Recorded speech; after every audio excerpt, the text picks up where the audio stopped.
in the presence of the Lord.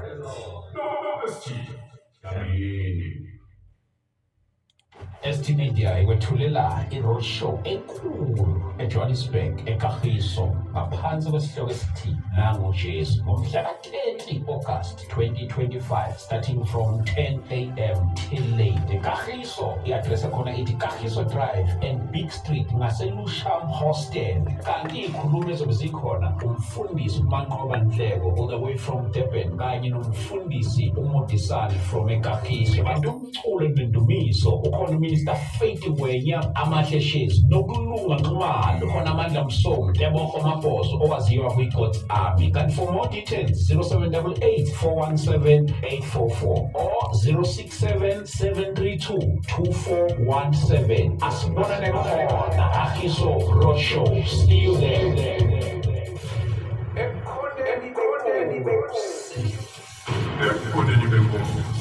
In the presence of the Lord.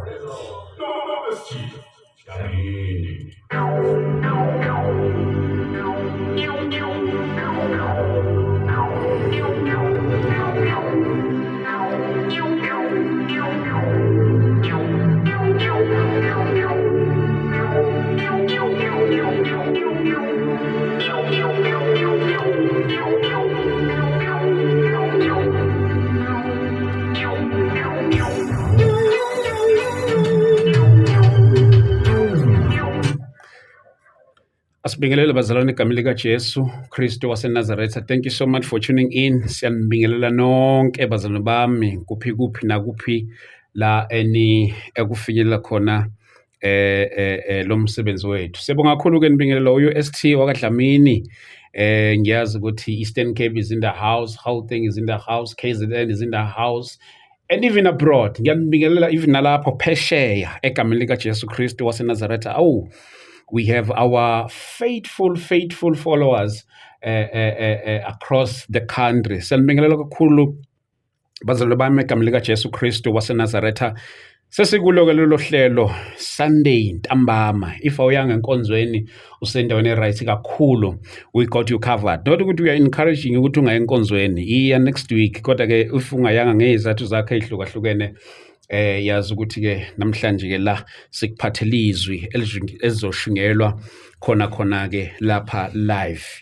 Siyabonga kakhulu bazalwane. Just a reminder ngomhla ka 30 August zobe siseKagiso la sobe sihlangene khona laphana ngaseKagiso Hostel. So please do join us if you are around. Siyamkhola uNkulunkulu ukuthi khona into azoyenza lapha kuleya ndawo.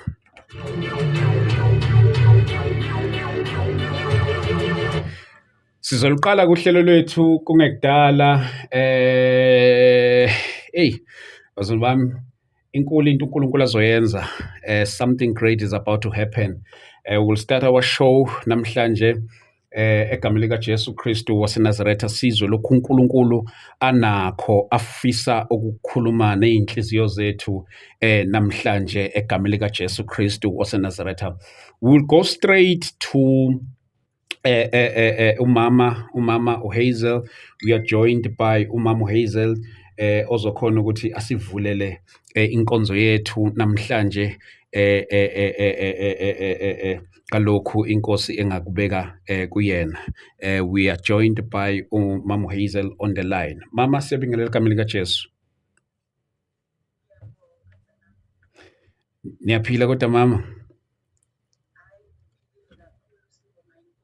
Siyabonga kakhulu mama. Ngathi isho inamandla mayivulwa umuntu esifazane.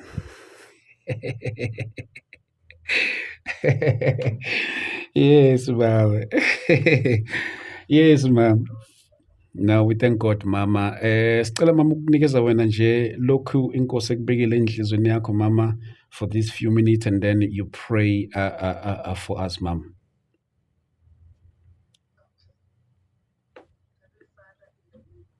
Thank you, Jesus.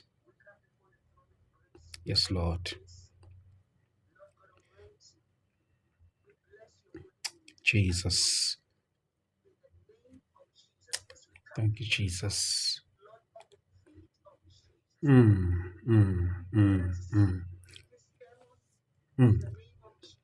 Yes, Lord.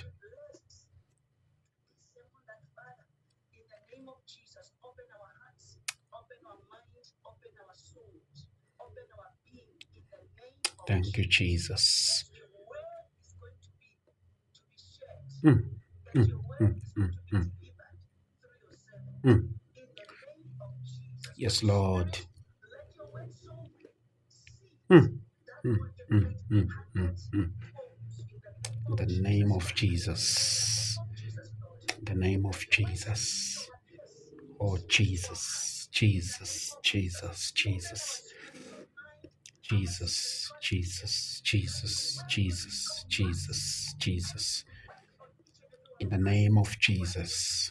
Mm, mm, mm,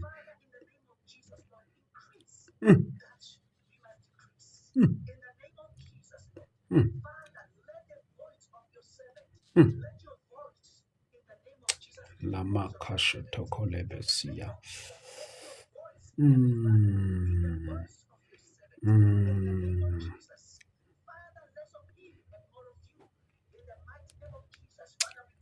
Mm.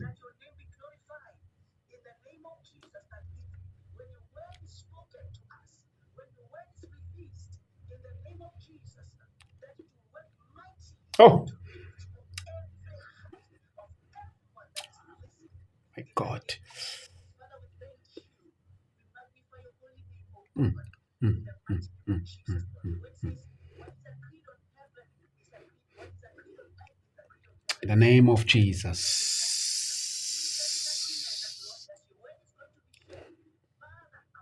Mm, mm.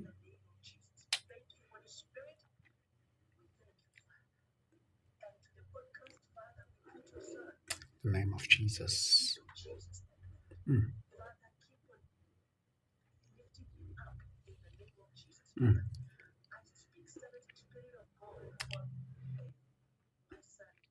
The name of Jesus. Mm,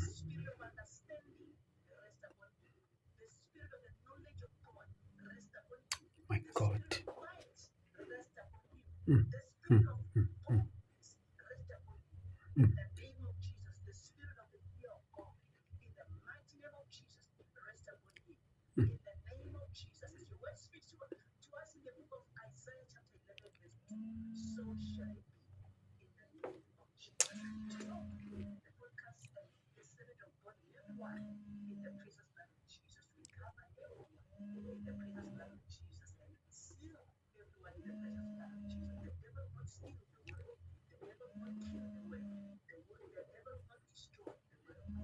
Mm. Thank you, Jesus. Amen. Amen. Amen. Thank you so much, Mom. Sibonga kakhulu egameni likaJesu. Thank you so much, Mom. Thank you, Mom. Amen, Mom.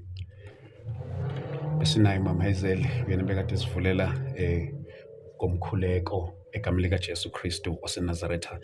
Siyabonga kakhulu bazalwane egameni likaJesu Kristu waseNazaretha.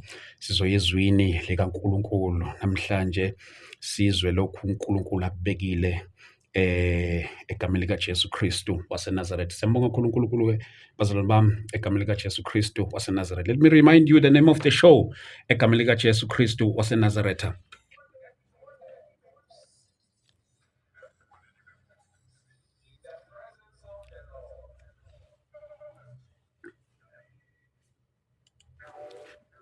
We are joined by umfundisi Apostle Moyo okhona khona lapha ePretoria.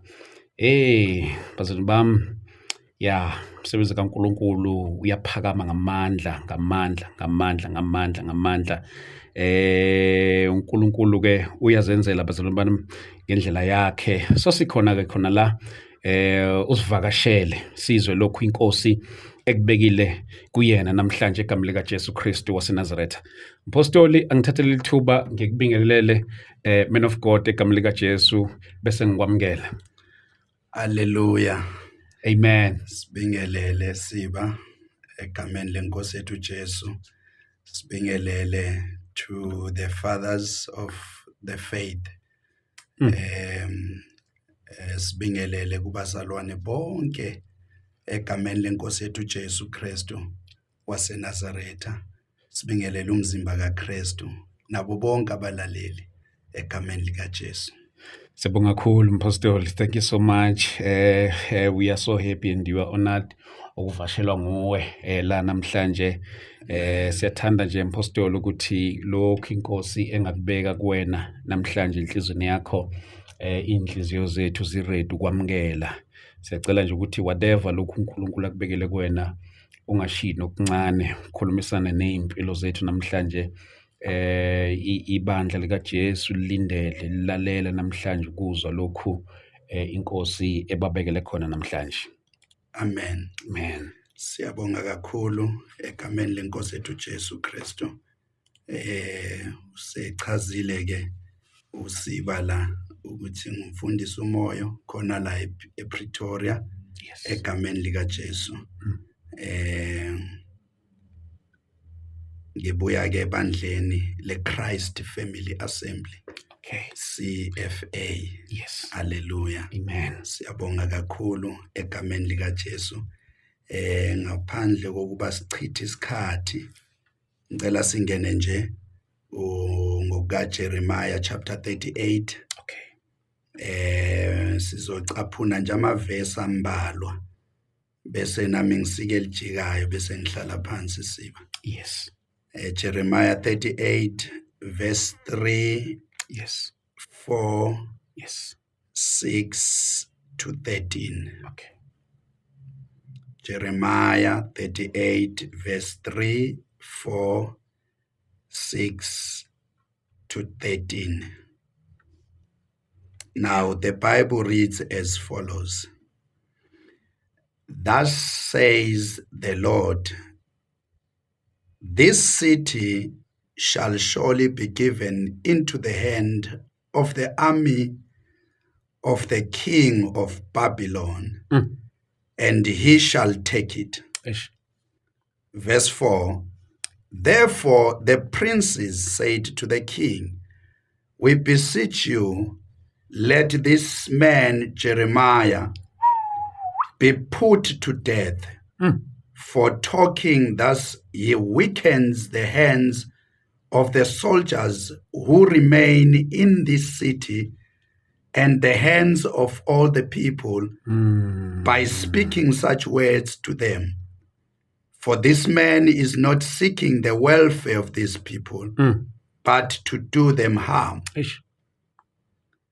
So they took Jeremiah and cast him into the dungeon or cistern pit in the charge of Milkiah the king's son, which was in the court of the guard. Ish.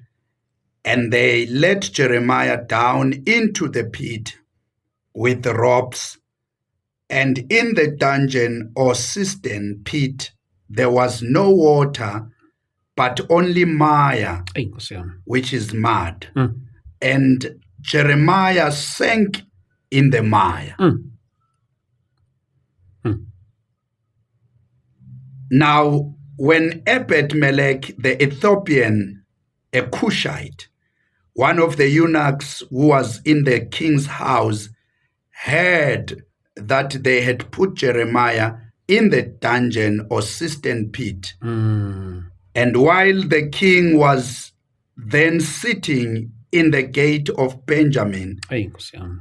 Ebed-Melech went out of the king's house and spoke to the king, saying, my lord the king, these men have done evil in all that they have done to Jeremiah the prophet, whom they have cast into the dungeon or cistern pit, and he is liable to die of hunger, and is as good as dead in the place where he is.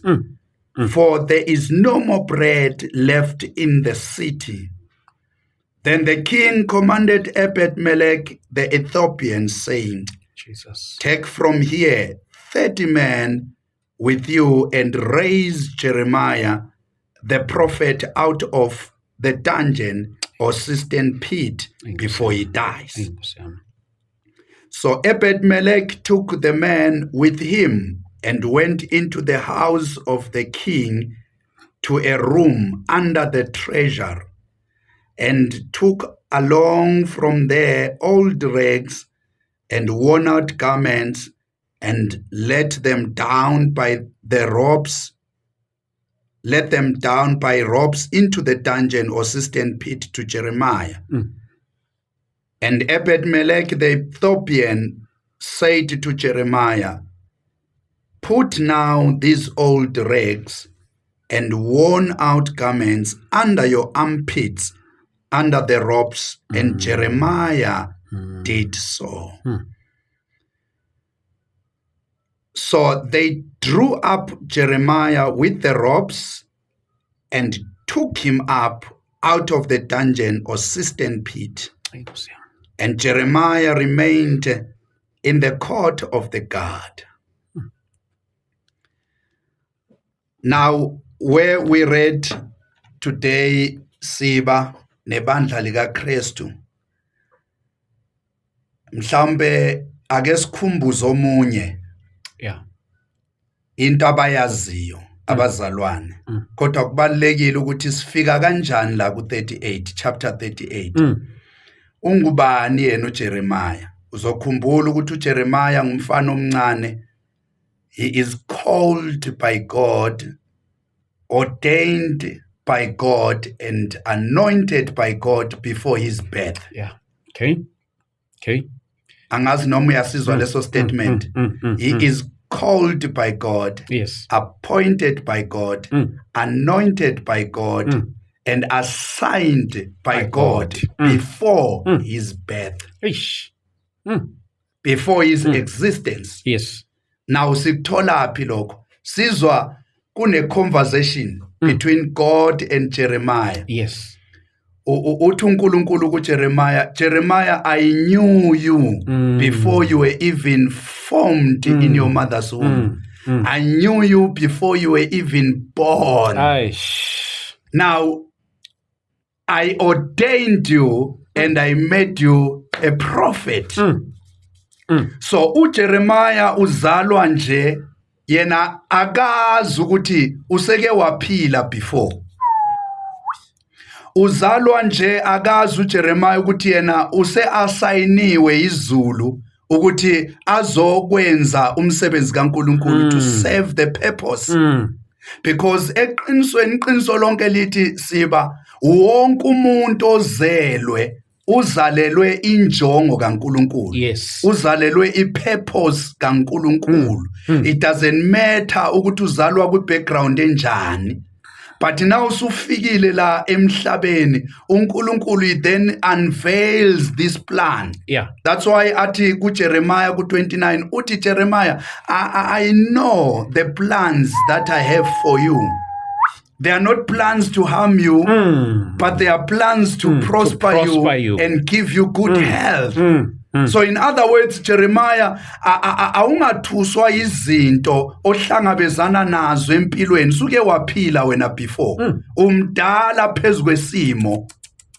In other words, noma isiphi isimo esivelayo, noma isiphi isimo esiqhamukayo empilweni yakho, wena Jeremiah unamandla ngaphezulu kwesimo, ngoba ngikwazile ungakazalwa. Hey, Nkosi yami. Ngakugcoba ngakwenza umprofeti ungakabi ihlwile esiswini sikanyoko. Eish.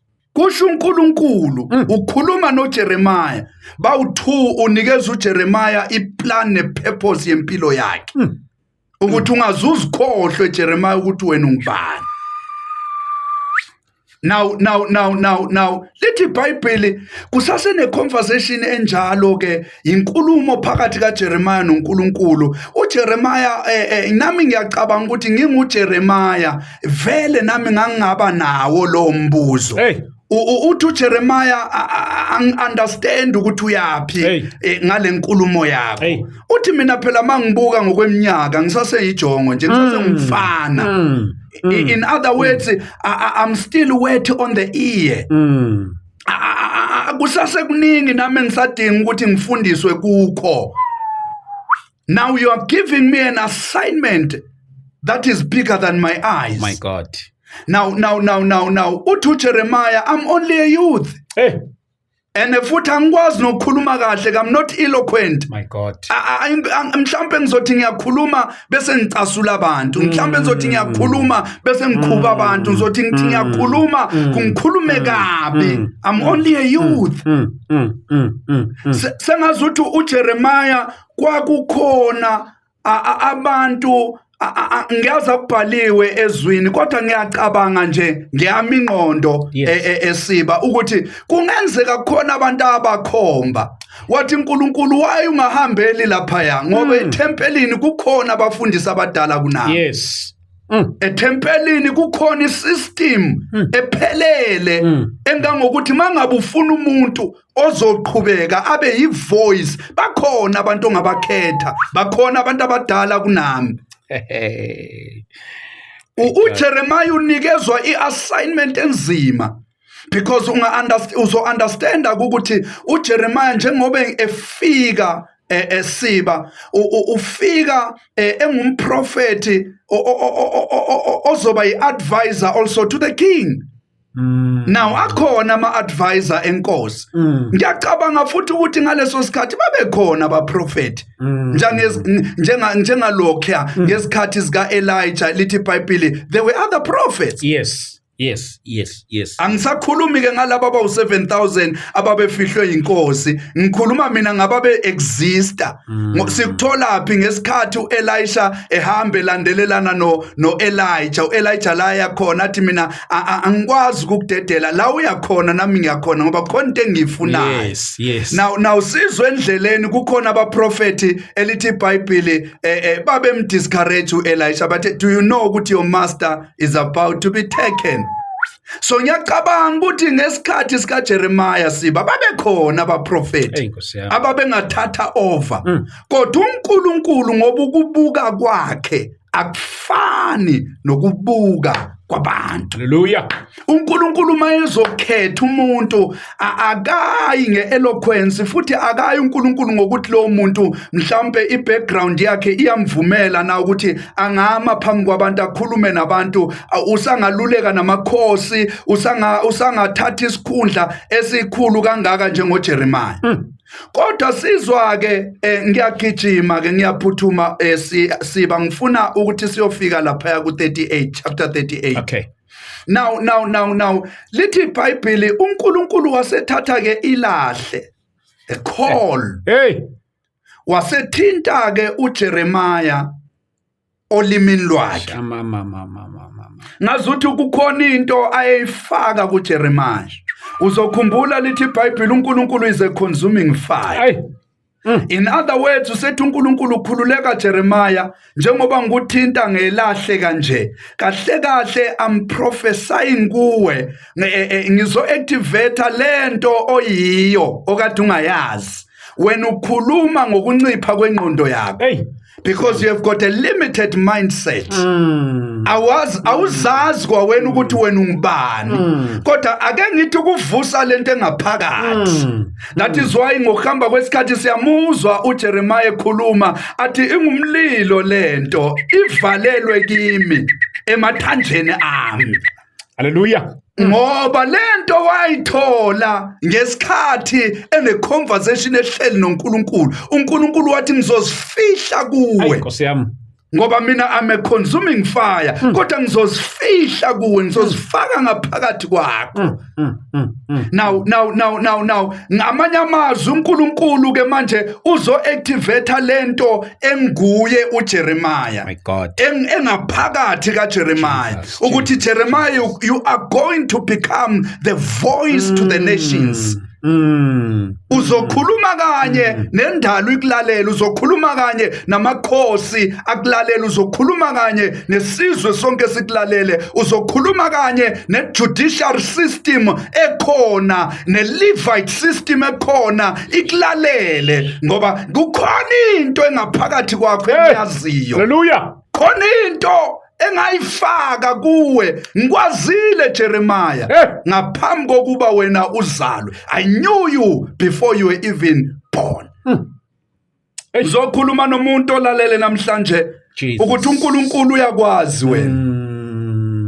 Ungakhathazeki ngenxa yezimo odlula kuzo bese uzingabaza lento uNkulunkulu ayifake ngaphakathi kwakho. Hayi man, uzokhumbula siba uthi umpostoli uPaul uthi kuzo zona lezi zitsha zobumba unengcebo efihlwe ngaphakathi kwethu. In other words, in these earthen vessels there is a treasure that is hidden in us. Now ngiyagijima uJeremiah he accept the assignment. Ngoba manje seyaziqonda the power of identity ukuthi yena ungubani. My God. Sengathi singabuyela siyindlu kaKristu. Sizazi ukuthi singobani. Noma ngabe uhlangabezana nani endleleni. Jesus. Ungabheke emuva. Jesus. Forward ever, backwards never. Jesus. Now la sifunde khona njengoba uJeremiah egcotshwe uNkulunkulu ukuthi akhulume nesizwe sonke. Hayi uJeremiah wakhuluma njengokusho kaNkulunkulu ku chapter 38. Kodwa inkulumo yakhe wawungazuthi inenhlabathi phakathi inopelepele phakathi ngoba bayinambithisanga kahle siba ngoba akakhulumanga lento ababefuna ukuyizwa. uJeremiah waprofeta into ababengathanda ukuyizwa. Uthi uJeremiah uthi lalelani, uthi uNkulunkulu lalelani, isizwe sonke siyonikelwa esizweni samaBabylonians. Uthi isizwe sonke sesinikelwe uNkulunkulu. In other words, you are going to be under captive to the Babylonian system. Now kwasho ukuthi amadodana, the princes, abazange bayithande kahle lento. But no, ukhuluma kanjani, uprofeta kanjani mprofeti ngoba manje ufaka uvalo, ufaka ingebhe wena phakathi emasosheni. Amasosha ethu, amabutho ethu azosaba futhi wena kahle you are instilling fear. Ngamanye amazwi awukhulumi lento esifuna ukuyizwa. Jesus. Uyabona kulesi sikhathi negeneration esikuyo siba. Ngiyakhumbula noPaul ukhuluma noTimotheo. Yes. Uthi Timothy lalela ndodana, uzokhuluma esizweni esidifficult kakhulu. Uthi laba bantu ozobushumayela kubo bathatha lento abafuna ukuyizwa, hayi lento ekhulunywa uNkulunkulu. Ngamanye amazwi, they are going to heap for themselves their own teachers who are going to preach what is itching to their ears. They are not going to tolerate a sound doctrine. Now uJeremiah naye uthunywa uNkulunkulu uyokhuluma into engalindelwe ngumphakathi, into engalindelwe isizwe sonke, into engalindelwe nayinkosi. Uyayizwa musinto engizama ukuyisho siba. Ukhuluma lento akade bengayilindele. Ukhuluma lento akade bengayilindele, lento ayikhulumayo uJeremiah yamfaka enkingeni. Lithi iBhayibheli, the princes, they went to the king uZedekhiah. But Zedekiah, listen, this man called Jeremiah, he is instilling fear to our nation. uJeremiah kakhulumi kahle esizweni. Bakhohlwa into eyodwa siba, ukuthi uJeremiah akazikhulumeli yena. Yonke into ayikhulumayo uyikhulunyiswa uNkulunkulu. Ngamanye amazwi, noma ngabe uJeremiah wayethanda ukukhuluma kahle into abafuna ukuyizwa, kodwa kwakuzomela uJeremiah khethe phakathi kokujabulisa abantu nokujabulisa uNkulunkulu. Washo ukuthi ke manje the prophetic ministry is a difficult ministry because you don't prophesy of your own feelings and emotions. Futhi awuhambi ngokuthi manje umphakathi wona uhambela ngakuliphi icala, uhambela ngakuliphi side. No, ukhuluma lento uNkulunkulu athi ikhulume ngaleso sikhathi. Jesus. Na wakhuluma ke uJeremiah wathi ozosala la ezweni ongeke ahambe ayozinikela kuma-Babylonian system uzofa nokufa okanye ubhubhane luyeza uzohlaseleka ngendlela eyisimangaliso. Now lithi iBhayibheli siba bamthatha uJeremiah inkosi lo okwakumele manje abe seqinisweni ngoba phela iqiniso lithi njengoba uJeremiah chapter 38 nje uJeremiah ngumuntu abamaziyo, is a credible prophet, ngumuntu ongakaze waprofeta into eseceleni, ngumuntu abamaziyo ukuthi lo baba lo umeke wakhuluma into iyenzeka. Akukhathalekile ukuthi lento ayikhulumayo uyayithanda noma uyayifisa noma uyifisi noma uyithandi, kodwa umeke wakhuluma ubokwazi ukuthi lo yivoice kaNkulunkulu, is an oracle of God. Thank you, Jesus. Now lithi iBhayibheli bambamba uJeremiah sekuvunyelweni, inkosi yageza izandla njengoPilato yathi nami ayikho into engayisho, thathani yenzani noma yini enifuna ukuyenza kulo baba. Bamthatha uJeremiah bayomfaka emgodini. Now into yaqala bayenza kuJeremiah bambopha ngeintambo. Bathena sebembophe ngeintambo bahamba bayomfaka emgodini. Kanti lo mgodi abamehlisela kuye, lo mgodi phansi le uJeremiah ngiyacabanga naye wayezitshela ukuthi uzofika mhlawumbe alekelelwe usimende phansi okanye alekelelwe umhlabathi phansi. Wathola ukuthi nala futhi abamehlisela khona kunodaka, there is maya.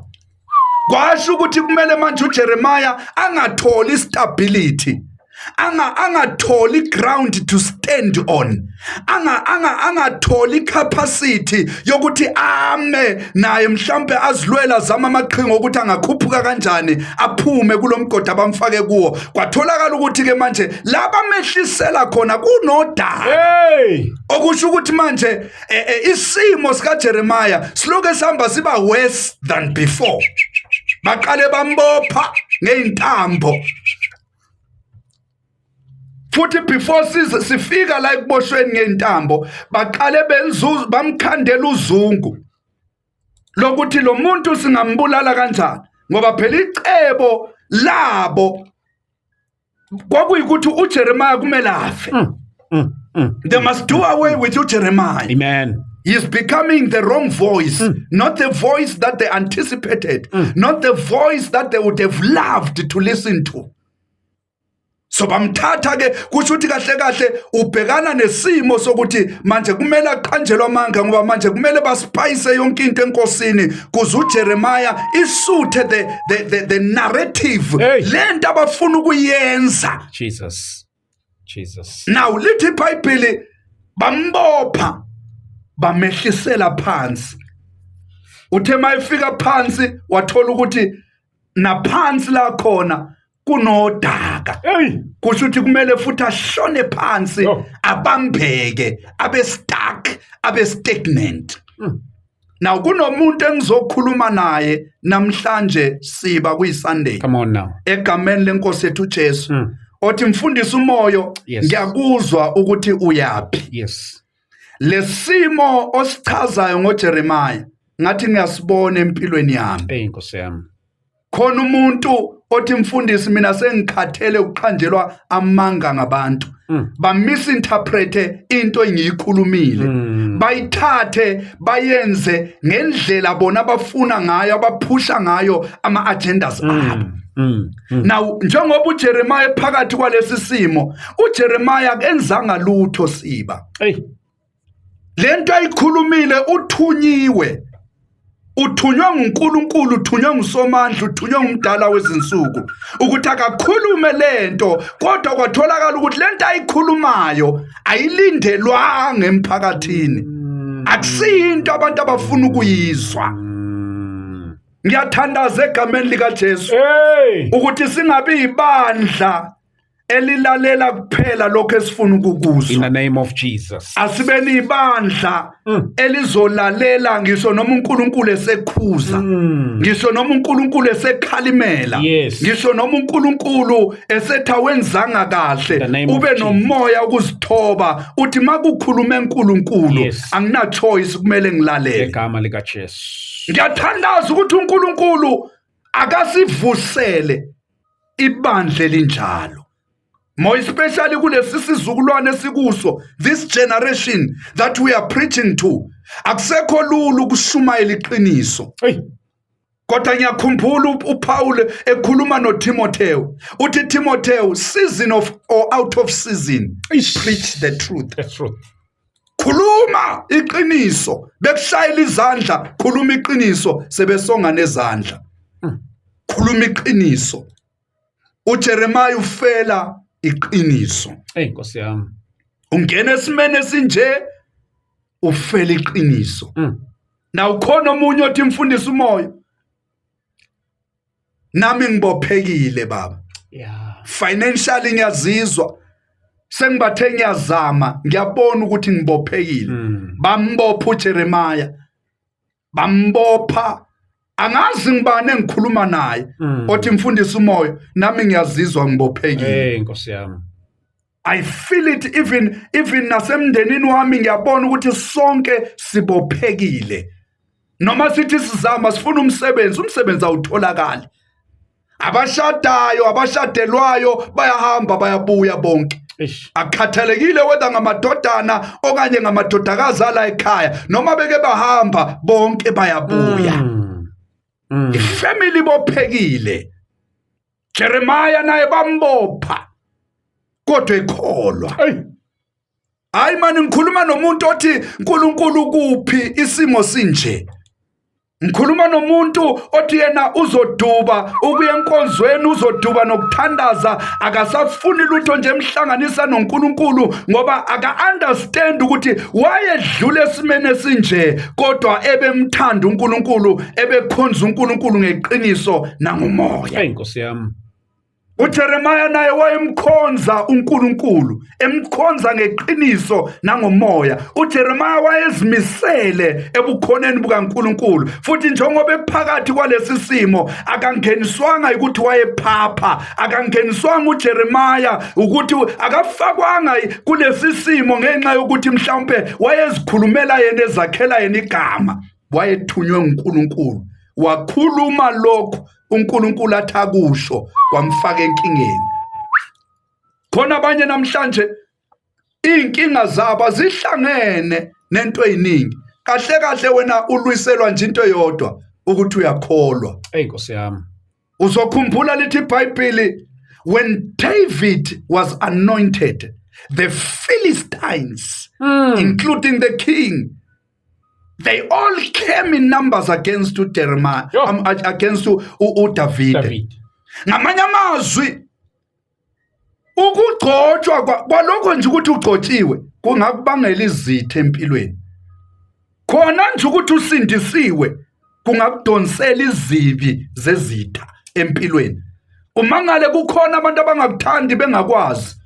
Abanye bangakuthandi bengakaze bakubona. Abanye bangakuthandi nje, bangakuthandi nje wena Siba. Hayi ngoba kukhona into enzile kubo. No, it is because when usindisiwe ngumntwana kaNkulunkulu, uhlangabezana nezimpi nasemsebenzini, uhlangabezana nezimpi nasemshadweni, uhlangabezana nezimpi nasebandleni okhonza kulo. Kwenze njani? It is because ungumntwana kaNkulunkulu. You are not cutting corners. Akukho lutho olubo lwenzile. Ngizokhuluma nomuntu onemibuzo ngoNkulunkulu, othi uNkulunkulu yini engayenzi kahle kuwe? Mhlambe khona la engahambanga khona kahle. Kungani pho ngiphakathi kobishi engiphakathi kulo? uJeremiah instead ukuthi impilo yakhe iphakame, bamehlisela phansi. Khona uthi mfundisi, the more I pray, the more ngathi ngishona phansi. Hey madoda. The more I fast, the more ngathi izinto ziba worse. The more I attend church services, the more kuba yonke into ivela ijike bekokayi. The more mfundisi ngithi ngibasebukhoneni bukaNkulunkulu bavele bangikhulume kabi ke bonke. Nalaba kade ngicabanga ukuthi bazwana nami. Mfundisi ngiyabona isimo sami ukuthi sishona phansi. Sengikwenze konke akukho engakuzamanga.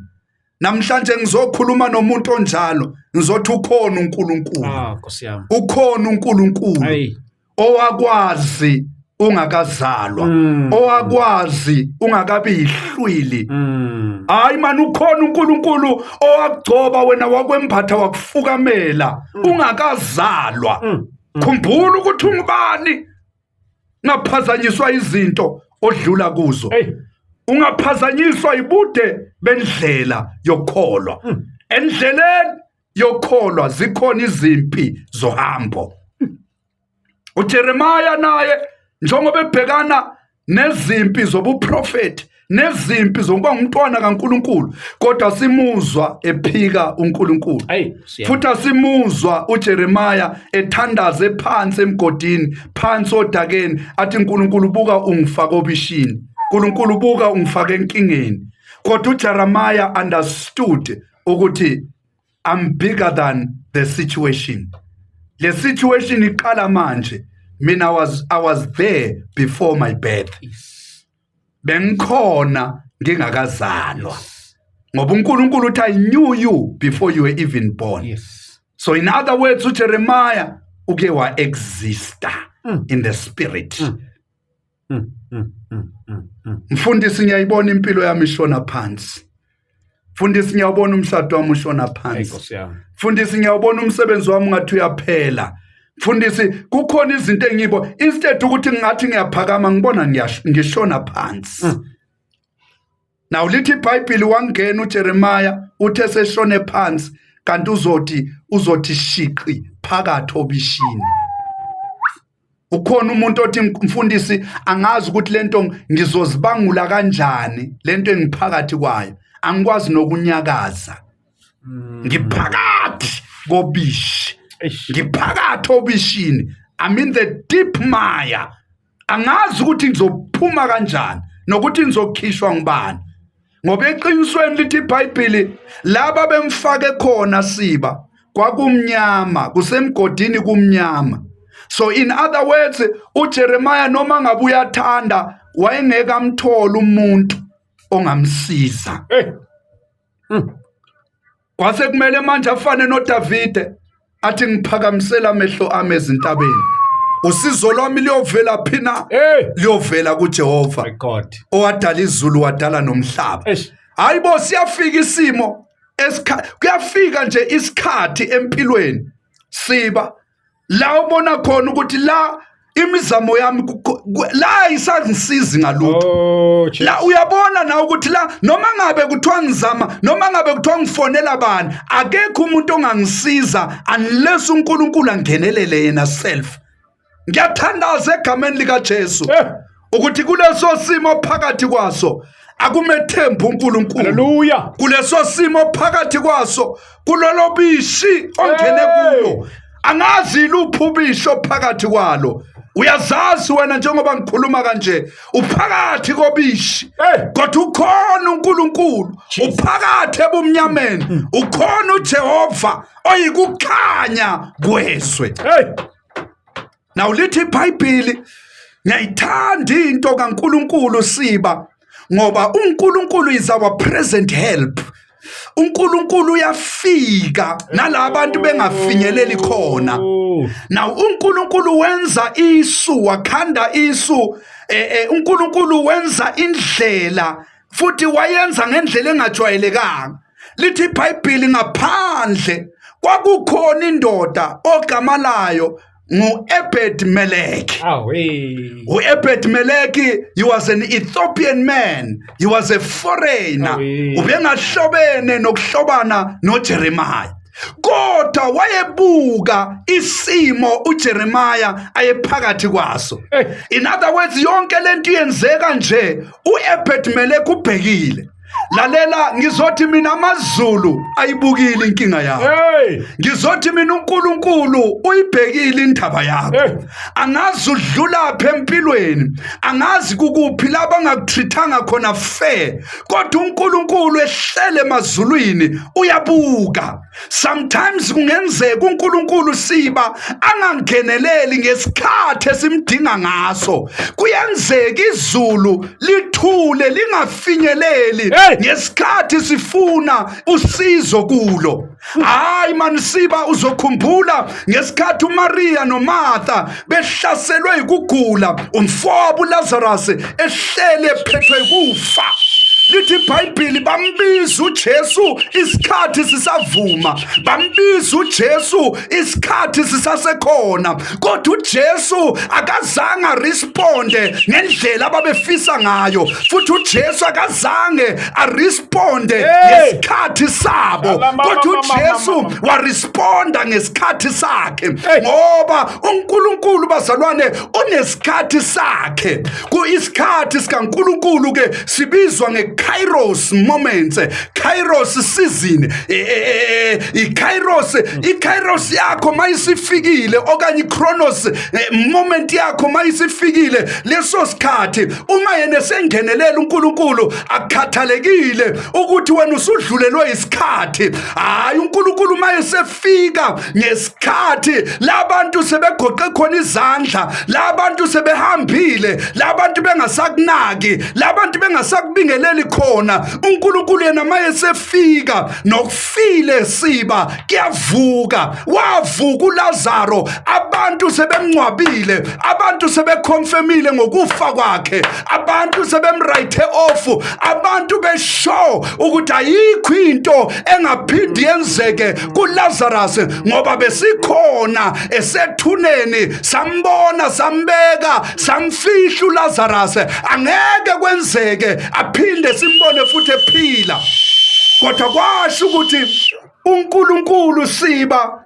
uma sengenelela kodwa Jesu awukodwa Jesu uma uNkulunkulu esengenelela siba akukhathalekile ukuthi wena usudlulelwe isikhathi ngizokhuluma nomuntu othi mfundisi umoyo mina ngathi mangithi ngiyabheka ngendlela esengimdala ngakhona angicabanga ukuthi nomshado ngabe ngisawuthola ngoba ngibingelelwa nokubingelelwa futhi angithandisiseki kahle nokuthandisiseka kodwa lalela ngizokhuluma lamazwi phezu kwempilo yakho ngizothi ukhona uNkulunkulu obonayo isimo ngisho kubukeka ngathi ukude nawe kodwa akekho kude nawe uyabona uNkulunkulu siba hayi uyabona uNkulunkulu siba uyabona hayi uyabona mlalele ekhaya ngithi mina uNkulunkulu uyasibona leso simo ophakathi kwaso futhi uyabona nala kungekho khona ukulungiswa empilweni yakho ngoba lithi iBhayibheli wena siba uEbed-Meleki simuzwa ke ekhuluma nenkosi athi inkosi uZedekhiya inkosi uZedekhiya kunento enzakele kuJeremiah kodwa ngifuna ukuthi ake sibuyeni futhi lento sihlaleleni kuarbitration ake ihlalelwe phansi lento ibukwe kahle ngamehlo amsulwa kunobusathani obenzeke kuJeremiah uthi there is evil that was done to that man called Jeremiah and uma thina singamsizi uJeremiah chances are uJeremiah uzofa la ekhona kunabantu engizokhuluma nabo namhlanje siba kuyiSunday ngizothi help is on the way uJeremiah uphakathi usobishini uphakathi usemgodini uphakathi usebumnyameni there is no visibility la khona uJeremiah futhi akukho umuntu omnakile nokumnaka uJeremiah kodwa uNkulunkulu wathinta indoda ekuthiwa nguEbed-Meleki uEbed-Meleki abazozihlupha ngenkinga kaJeremiah.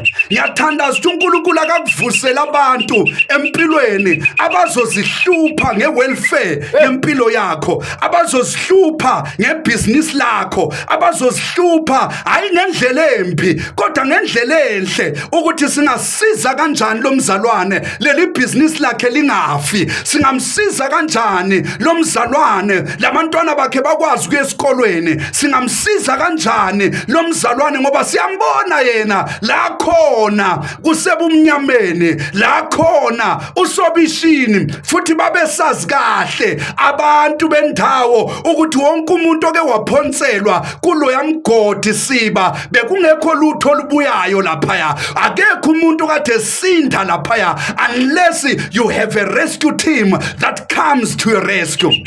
Ngiyathandaza egameni likaJesu ukuthi izulu lideploye a rescue team ezofika izokutakula ebushini ophakathi kwalo. Siba lithi iBhayibheli, Siba lithi iBhayibheli, inkosi yamuzwa uEbed-Meleki, and the king heard Ebed-Meleki. Yamnikeza indlebe ukuthi noma ekhuluma inkosi imlalele. Now ngifuna ukuthi siqaphele khona into eyodwa la. Hayi ukuthi le ndaba eza ngoEbed-Meleki inkosi bingayazi. Uzokhumbula ukuthi inkosi nayo inesandla ukuthi uJeremiah azabe la ekhona emgodini nasobishini. Ngoba eqinisweni inkosi yet authority and power to decree and say no, lento eniyenzayo ayilungile. Kodwa now here is the challenge. uEbed-Meleki uyofuna usizo emntwini ophakathi kule ndaba. Uke wabona isimo Siba sokuthi uthi uyokhalela kubantu, kanti labo bantu nabo baphakathi bathe shiqi kuleyo nto, nabo bayayiphusha lento ukuthi ngathi ungaphelela endleleni. Same situation. Baphakathi kuleyo nto, ula ukhona wena uthi utshela umngane, kanti umngane uphakathi kuleyo ndaba leyo, uyazi kahle. Kodwa ngiyathandaza egameni likaJesu sengathi uNkulunkulu angathambisa inhliziyo zalona lo khuluma naye. Uma ukhuluma indaba yakho ayizwakale egameni lenkosi yethu uJesu, uNkulunkulu akathambise ngisho nezitha zakho egameni likaJesu Kristo waseNazaretha. Yathamba ke inhliziyo yenkosi uZedekhiya. Lithi iBhayibheli inkosi yathi lalela, sengikuzwe kathathu, noma ungakayiqedi indaba yakho mina sengikuzwile. Lalela, ngizokunikeza amadoda awu-30, hamba nawo phuthumani niyokhipha uJeremiah engakafi. Hayi namhlanje ngizothi kune-entourage yasemazulwini ezokulanda ezokukhipha ungakafi, ezokulanda ezokukhipha isimo sakho singakonakali. Ngizothi uNkulunkulu kunebutho lasemazulwini aselithumele aselidedele, wathi hambani niyomkhipha ezikolodini, hambani niyomkhipha lapha bamvalele khona emabhodleleni obumnyama, hambani niyomkhipha laboshwe khona, hambani niyomkhipha naseyidulini zobumnyama, hambani niyomkhipha nasemanzini amnyama laphehlwa khona kubizwa igama lakhe, hambani niyomkhipha engakafi. Lithi iBhayibheli inkosi yamemezela yathi Ebed-Meleki, phuthuma namadoda awu-30, hambani niyomkhipha uJeremiah angakafi. Namhlanje ngizomemezela into eyodwa, ngizothi mina awuzukufa uphakathi kwaleso simo. Help is on the way. uNkulunkulu sethumele, kukhona usizo lusendleleni. Ngizothi mina usizo lusendleleni. Yo. Ngizothi mina usizo lwakho selufikile, ungabe usakhathazeka. Ngiyazi la ukhona ufana noJeremiah, ustakila ukwazi ukumuva, ngoba uJeremiah lithi iBhayibheli udaka lwaseluze lwaganqama la phezulu, engakwazi ngisho nokunyakazisa ingalo, engakwazi ngisho nokunyakazisa inyawo. Kodwa uNkulunkulu noma esibona isimo sinjalo wakwazi ukuthumela amadoda athi akahambe ayomkhipha uJeremiah angakafi. Hayi mani, ngizothi mina akuzukufa lapha esibhedlela, sizokhipha ungakafi. Lithi iBhayibheli walithumela izwi lakhe, abagulayo bonke baphila. Namhlanje ngithumela izwi ezibhedlela, ngizothi sizokhipha lapho ungakafi ngegama likaJesu. Namhlanje sizokhalimela icancer, namhlanje sizokhalimela ihigh blood, namhlanje sizokhalimela idementia, namhlanje sizokhalimela iglucoma, namhlanje sizokhalimela iarthritis, namhlanje sizokhipha labe kufake khona ungakafi. Hayi wena uzukufa, wena khululeka, awuzukufa.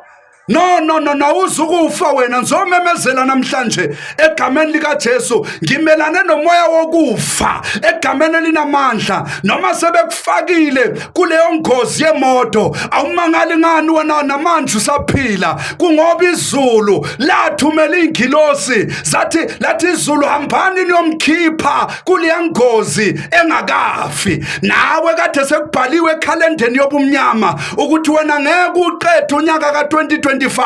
Namhlanje ngizomemezela egameni lenkosi yethu uJesu Kristu, egameni elinamandla, egameni eliphilileyo, igama esithi masilibiza kunyakaza isigodlo sabathakathi, igama esithi masilibiza abagulayo bayaphila, igama esithi masilibiza nokufileyo kuyavuka. Namhlanje ngizomemezela sizokhipha ungakafi, awuzukufa ngegama likaJesu. Arise and shine, for your light has come and the glory of God is upon your life ngegama likaJesu. Namhlanje ngizomemezela egameni elinamandla, egameni eliphilileyo ukuthi there is no weapon that is formed against you, there is no weapon that is formed against your finances, there is no weapon that is formed against your family, there is no weapon that is formed against your ministry, there is no weapon that is formed against your promotion. You are more than a conqueror through Christ Jesus. Egameni likaJesu lithi izwi likaNkulunkulu lokho kuzelwe uNkulunkulu kalinqoba izwe, nawe unqobile egameni lenkosi yethu uJesu. Uzophuma ungakafi. Hayi, uzophuma ungakafi egameni likaJesu. Ungesabi futhi ungathuki futhi ungatatazeli. Ukhona uNkulunkulu obheka isimo sakho. Ngiyacabanga uJeremiah yena ephansi ephakathi emgodini nasobishini wayengazi ukuthi usizo lwakhe uNkulunkulu usalipheka ngaphandle, uNkulunkulu usaliphehla ngaphandle. Nawe ngiyazi la uphakathi kwalenkinga ophakathi kwayo, lento obhekane nayo, nawe wazi ukuthi uzophuma kanjani, futhi awazi ukuthi uzokhishwa ngubani, futhi awazi ukuthi uzophuma ngani. Ngizothi mina qine enkosini nasemandleni ayo amakhulu, ufane noJeremiah, ungafuni usizo kwezinye indawo. Ukhona uNkulunkulu ongumsizi wakho, ukhona uNkulunkulu is our present help, ukhona uSomandla ungumdala wezinsuku. He knew you before you were even born. He ordained you and anointed you. Egameni likaJesu, egameni elinamandla, egameni eliphilileyo. Arise and shine. Arise and shine. Arise and shine. Arise and shine. Arise and shine. Arise and shine. arise and shine. Yebo ngiyazi ulele phansi, arise and shine. Yebo ngiyazi uphansi, arise and shine. Ngegama lenkosi yethu Jesu, le isizini la uNkulunkulu azokwenza khona isimangaliso, azothatha abasemuva abasephambili egameni lika Jesu. Ngibona uNkulunkulu uyakuphakamisa. You are moving from power to power. You are moving from glory to glory egameni lika Jesu. Lithi iBhayibheli sengivala uEbed-Meleki namadoda u30 afika endaweni la ayedingeka khona, ngoba na uNkulunkulu akwenzeka angafiki uma ufuna usizo. Hayi lalela, ngisho noma ungasamemezanga kakhulu phakathi kulolo bishi, ukhona uNkulunkulu okubizile obonayo. Ukhona uNkulunkulu wakudala obonayo egameni lika Jesu. Lithi iBhayibheli engalindele uJeremiah, engalindele Siba. Lithi iBhayibheli amadoda amemezela engaphezulu athi Jeremiah, nayi intambo iyehlela kuwe la ukhona obishini. Namhlanje ngizomemezela egameni lika Jesu, ngizothi usizo luzoqhamuka nala kade ungalindele khona, futhi usizo luzoqhamuka ngendlela okade ungayilindele egameni lika Jesu. Ngoba empeleni uJeremiah akazange amcele uEbed-Meleki ukuthi ndoda ngicela uyongikhulumela nenkosi. Ngiyayibona kaJosefa, uJosefu iwasiza le ndoda phansi ejele emakhulukuthu, kodwa kunamazwi akhuluma Siba uJosefa, wathi mawuphuma ngicela uyongikhulumela nenkosi, ngicela ukuthi ungangikhohlwa. Kodwa le ndoda uJeremiah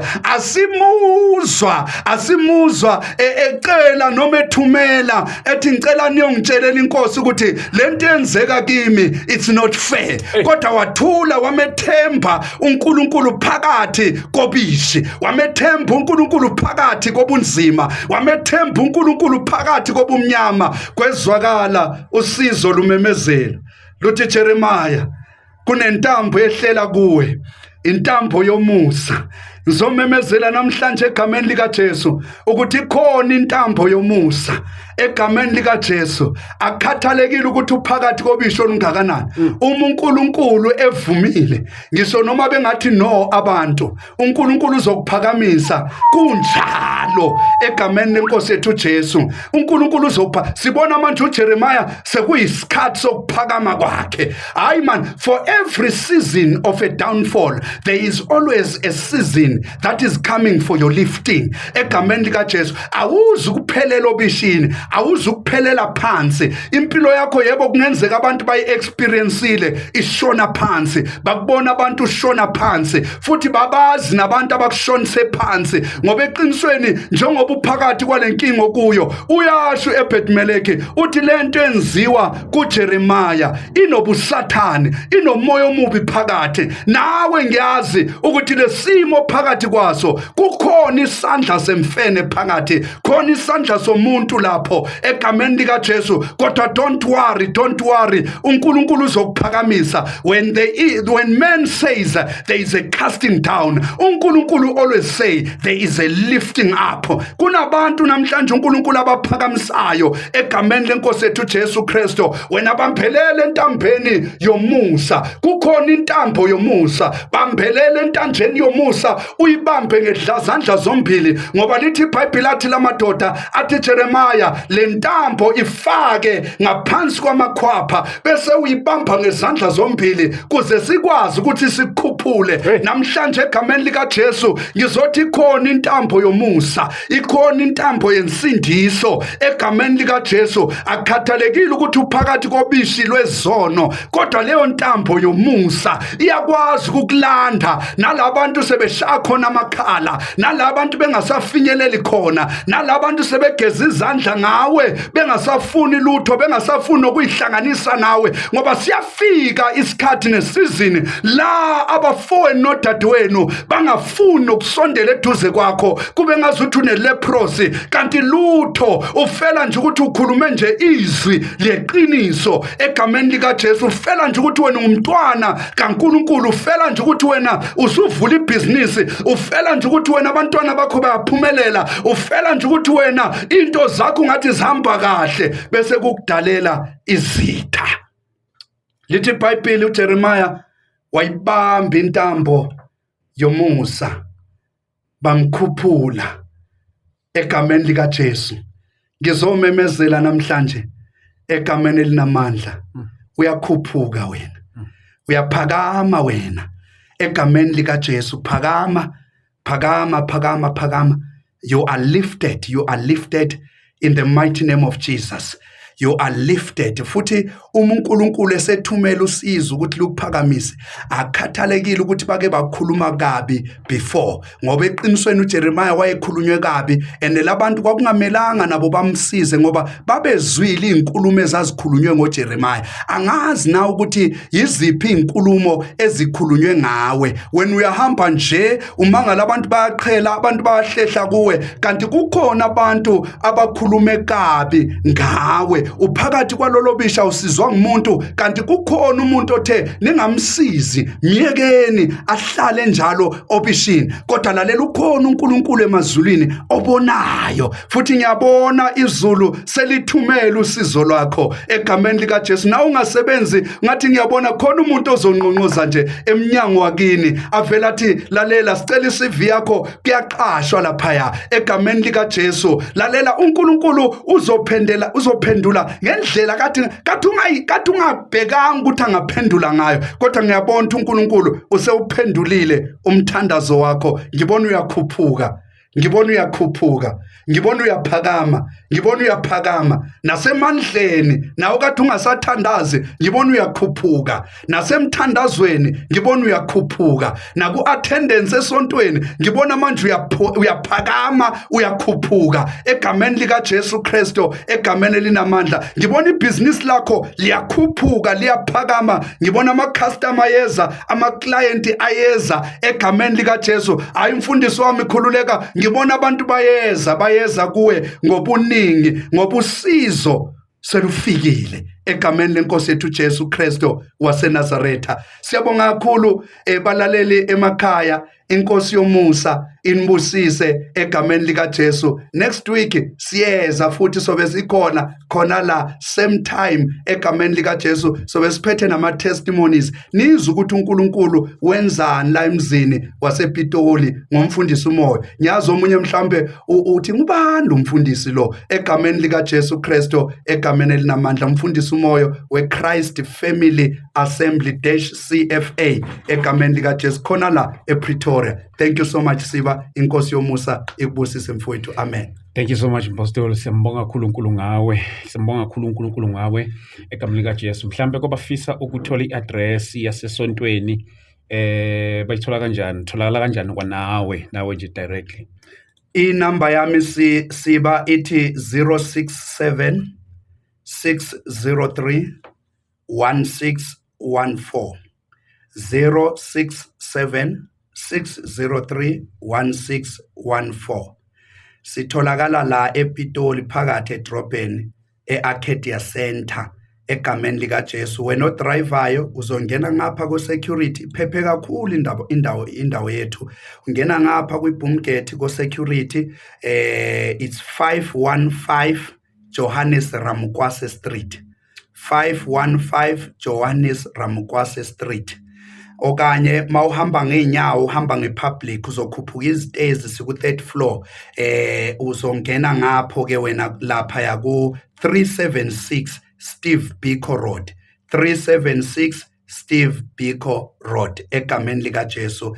Inamba yami ngiyibiza kokugcina 067 603 1614 for imininingwane yethu ke le. Mhlambe i-address awuyibambanga kahle, vele ungifonele okanye ungitexte Yes. ku-WhatsApp uzongithola ngikhona mina egameni likaJesu 067 603 1614. Kanti ngiyathandazela futhi singena every Sunday ngo-9 ekuseni until ngo-12:30 emini. Ngiyathandazela uNkulunkulu wenza imangaliso. Kanti okunye disclaimer mfundisi uSiba ukuthi ayikho iproduct engiyisebenzisayo bakithi, ayikho ikhombo kamprofeti, angikho lapho egameni likaJesu. Mina ngisebenza nje ngezwi likaNkulunkulu ngomoya oyingcwele. Angeke ngikugcobise ngamafutha futhi ngeke ngikunikeze usawudi namakhandlela. Ayikho into nje okuthiwa iproduct ongabe uyayicabangela. Laphaya sikufundisa abantu ngoJesu izwi bese umoya oyingcwele uyasebenza. Ubufakazi buyamangaza. Next week sobudlala uzozizwela nawe ukuthi Jesus alone is enough.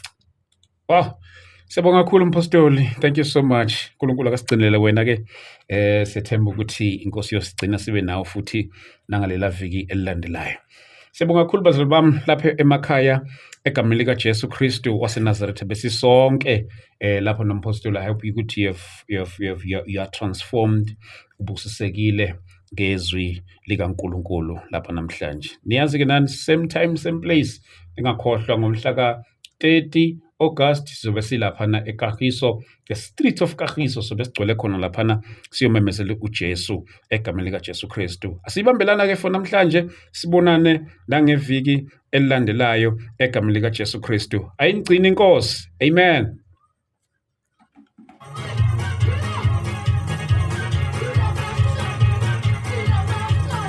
Siyabonga mpostoli.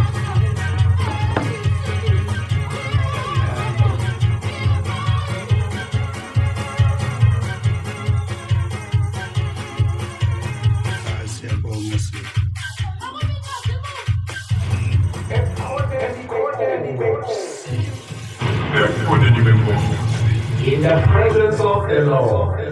No,